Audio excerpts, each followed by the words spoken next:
Final organisation to pitch to you this evening. It's nominated by TFM member John McKinnon and it's called Team Wild Yachting.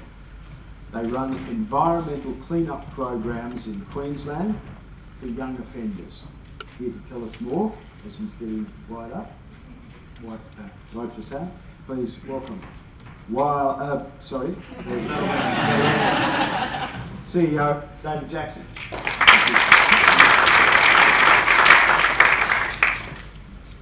Thank you very much, and thank you everyone for coming tonight. My name's David Jackson and I'm the CEO of Team Wild.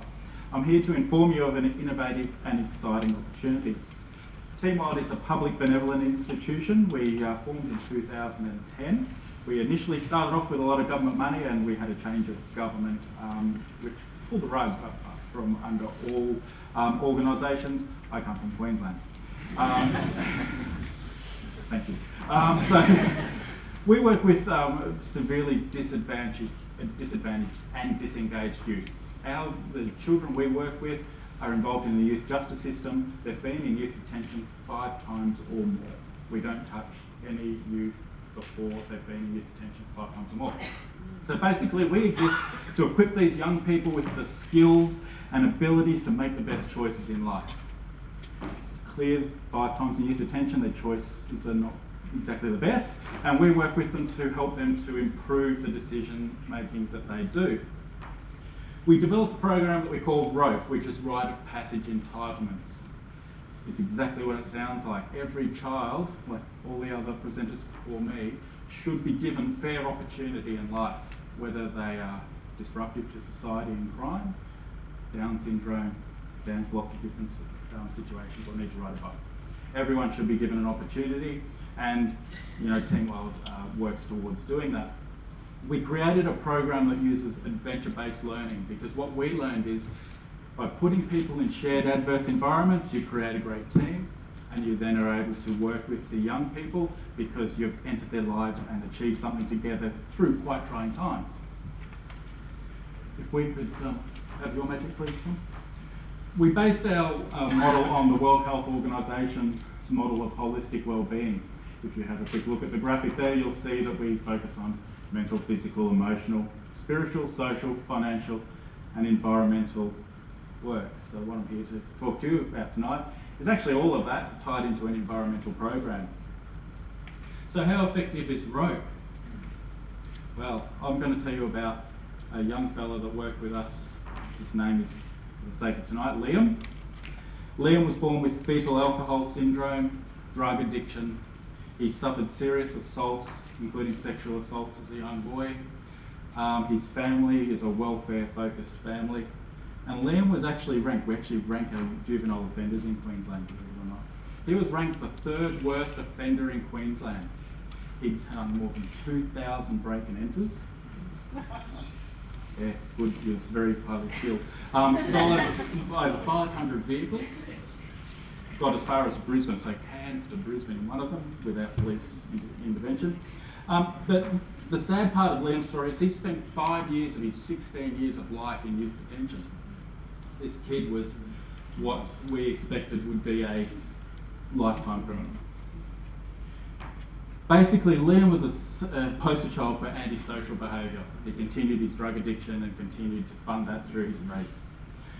The courts actually became so frustrated with Liam, I got a phone call from our local children's court magistrate and said, David, can you help us with this?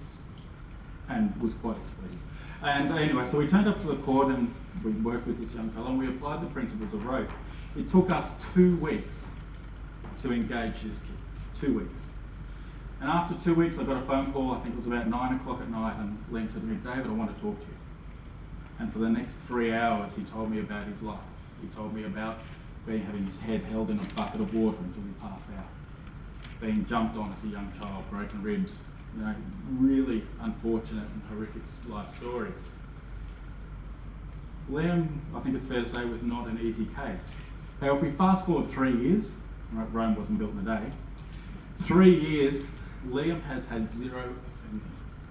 None. So we've gone from 2,000 break and enters, 500 stolen cars, to no offending. But it gets better than that. He's actually employed full time. And he's recently become a father. and is actually a role model to other youth that are in the youth justice system. It's a pretty potent outcome.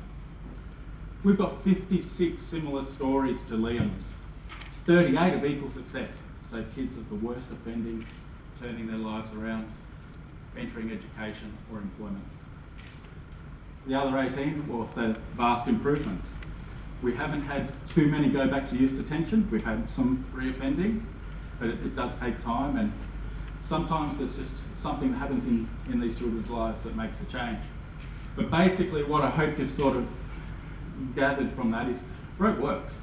It's not rocket science, it just works. So the opportunity for you tonight is to contribute to our 2015 Rope Environmental Program. We started exactly today, by the way, 12 months ago, we took a group of tourists to the reef in our social enterprise. And we took the tourists out to the Great Barrier Reef, and we've done that every day for the last 12 months. What we now have is a great resource and an ability to get into remote areas of far north Queensland that have lovely beaches covered in rubbish and dead animals and turtles eating plastic bags. And what the research has told us is there's approximately 18,000 pieces of plastic estimated to float in every square kilometre of our oceans, and 276 species are affected by marine debris. So Team Wild is working towards a sufficiency through our social enterprise, and we're gathering pace financially. We're not quite there yet. This is why I'm here tonight. We need to raise a little bit of money to help us to deliver our beach cleanups and work with the youth. An investment tonight of $2,000 engages the youth into our rope program. That's that life-changing program, $2,000. And we work with the youth for that for approximately 6 months, but often it's beyond that because once we build that relationship, we can't get rid of them. Out of the 50 referrals we receive per annum, about 90% are First Australians. Okay, so that's Aboriginal and Torres Strait Islanders. All outcomes are reported through developed measured tools. So obviously government through the courts, and we use the Australian Marine Debris Initiative's recording data for our stuff that's taken off the beaches. Thank you very much. Thank you.